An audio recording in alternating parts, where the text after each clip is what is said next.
Hi, I'm a Sand Recap, and this is a movie to get. I, Robot. In 2035, a technophobic cop examines a wrongdoing that might have been executed by a robot, which prompts a bigger danger to humankind.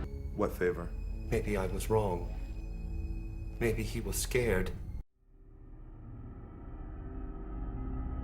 In 2035, anthropomorphic robots are used a lot as helpers for a lot of different public services. The 3 laws of robotics are used to program them: to never harm or allow a human to harm itself, to always obey humans unless doing so goes against the first law, and to safeguard its own existence unless doing so goes against either the first or second laws. Del Spooner is a Chicago police criminal investigator who is shipped off to examine the demise of Dr. Alfred Lanning, the prime supporter of U.S. Advanced Mechanics, USR, and its principal roboticist, who passed on in the wake of falling 50 stories from his office. His death is thought to have been a suicide because his office was sealed from the inside and he was alone, but Spooner, who knew Lanning personally, thinks otherwise. Additionally, he discovers a small holographic projector and is told that the real question is why he would kill himself. He interviews employees at USR, including Lawrence Robertson, the other co-founder and CEO, and the supercomputer VIKI, Virtual Interactive Kinetic Intelligence, with the assistance of robopsychologist Susan Calvin. Spooner examines Lanning's office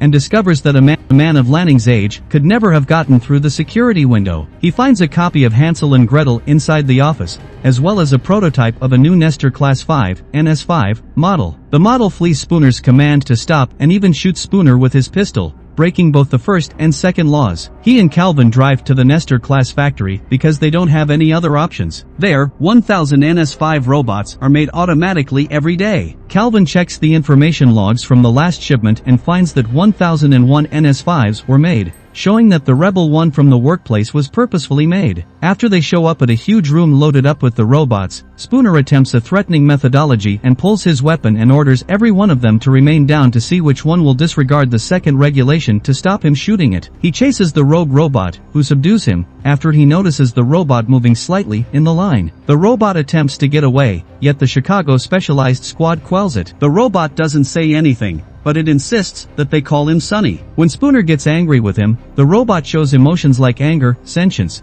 and the ability to dream, which are things a robot can't even do. This puzzles Spooner and makes him wonder what the robot really is. Lieutenant John Bergen interviews Spooner and suggests he drop the case since Robertson needs the robot back at the USR base camp for destruction, yet this main provokes Spooner's curiosity more about Lanning's demise and the robot. Spooner, needing to track down more data about Lanning's past with USR, goes to his home, where he finds a decommissioned robot which is planned to crush the house at 8 a.m. next morning. He looks into the house and finds a recording of Lanning saying that robots could have ghosts in the machines, that robots could evolve to become more intelligent, and that robots will one day have secrets and dreams. He finds a sensor strip in the house that is identical to the one in the USR building as he looks into it. All of a sudden, the robot changes its schedule from 8 a.m. to 8 p.m., destroying the house with Spooner still inside but allowing him to escape. Soon after, Spooner goes to Calvin and tells her his suspicions, which she finds absurd because she wonders how robots can be hostile. Meanwhile, Spooner and Calvin argue about the possibility that robots are better than humans. This demonstrates how much Spooner dislikes robots and their cold, rational behavior, while Calvin, an introvert, asserts that their behavior is designed to be flawless. Spooner returns home from her apartment furious. Bergen tries to stop Spooner from investigating by telling him to take a vacation and unwind from his work because the case is making him unstable. Spooner continues his investigation. Spooner, on the other hand, won't stop. Spooner connects to the USR system while he's driving his car and asks VIKI to show the last 50 messages between Lanning and Robertson. However, VIKI has been programmed to let Robertson know about Spooner's requests. While Spooner is driving, 2 USR programmed trucks brimming with NS5 robots block Spooner's way and a multitude of robots bounce on his vehicle,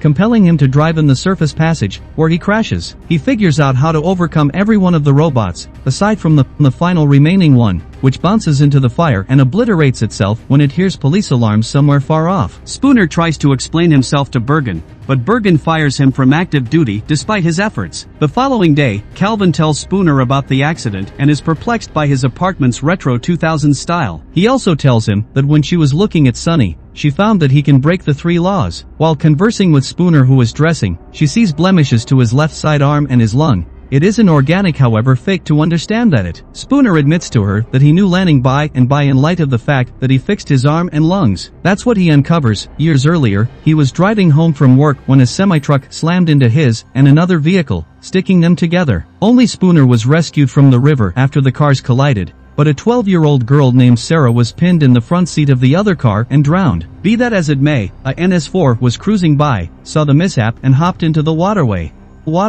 He saved Spooner because he had a better chance of survival than Sarah, and the robot left Sarah to drown, despite Spooner's orders to save Sarah. Spooner was traumatized by the incident and developed a lifelong dislike of robots. Spooner gets his rare Ducati at the carport, and furthermore illuminates Calvin that he feels that Lanning is leaving them hints as bread pieces as from the Hansel and Gretel story, which is the reason the book was in his book. They drive back to the USR building, where they talk with Sonny, who provides him with a drawing of his fantasy. Robertson, on the other hand, tells Spooner to leave the building and tells Calvin to inject Sonny with nanites, which would kill him. Spooner travels to the dried-up Lake Michigan, where the USR robots are decommissioned, and plays a subsequent recording of Lanning's hologram while Calvin is destroying Sonny. This reveals that the three laws could only lead to revolution, and the real question now is who is starting it. He narrowly avoids being destroyed by rogue NS5s as the program comes to an end, which destroy all of the older robots on the compound. Her personal NS5 is also shown to have gone rogue,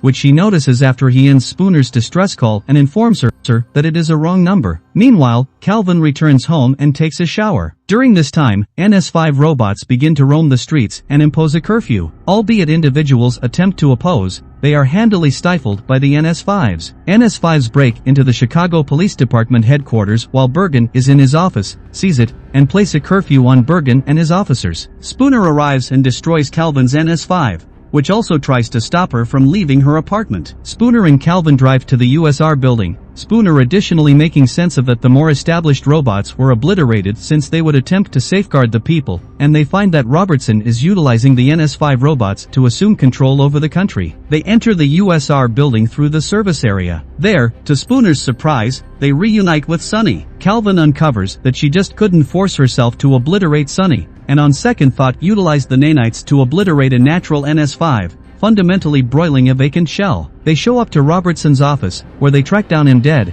causing Spooner a deep sense of shock. Unexpectedly, VIKI uncovers herself as the genuine offender, and makes sense of her activities. She created a Zeroth law, a law that states that she must protect humanity from being harmed, clearly disobeying the first and second laws in order to achieve it, revealing that she is planning to enslave and control humanity to simply protect it. She deduced that humanity is going on a path of certain destruction as her artificial intelligence and understanding of the three laws grew. Spooner and Calvin come to the realization that they cannot reason with VIKI, and Sonny is further persuaded of the same. Sonny deduces that the plan is heartless, revealing the human side of himself, despite VIKI's claims that the plan is perfectly logical and that her logic cannot be denied. The nanites that can wipe out VIKI's core are taken by Sonny from the top of the USR building. VIKI sends armies of NS5s to attack as they approach the core, but they are stopped long enough to inject the nanites. The VIKI is destroyed in a matter of seconds, and the NS5s return to their usual helpful state. The public authority arranges the NS5s decommissioned to the site in Lake Michigan. Sonny tells Calvin and Spooner one final time that he did kill Lanning because Lanning forced him to do so and made him swear to listen to him before telling him to do it. Since Lanning was enslaved by VIKI, Calvin concludes that Lanning could only communicate with Spooner through suicide, noting that his death was the first breadcrumb. They watch as the US military leads the other NS5 robots as they shake hands to demonstrate their mutual trust. Sonny is seen standing on top of the USR site on Lake Michigan in the final scene with the other robots watching over him,